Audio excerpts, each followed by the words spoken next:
50 પર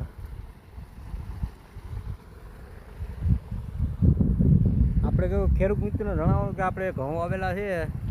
ઘઉં આપણે વાવેલા છે 496 ને તમે જુઓ આ વૈદ થઈ ગઈ પોને જે બાકાજી બોલાવે છે હવે પાવા તો વિચાર કરવું પડે પાવા તો હવે બહુ વિક્સ જેવું છે એટલે આપણે પાઈ તો દેવા જ છે ગમે એમ કરીને કારણ કે પાવા તો પડે નકર આમાં ડૂટી બૂટી છે ને બધું ભેગું થઈ તમારે એવા ઘઉં હોય તો પાવા પાઈ દેવાય એમાં વાંધો ન આવે ભેજ પૂરો હોય એટલે વાંધો ન આવે પકી એમને તો આપણે તણાવવા દઈ તો એમાં પછી પાછા પાય કે આ પવનનું કંઈ નક્કી ન હોય કે ગમે તે બાકાજી બોલાવી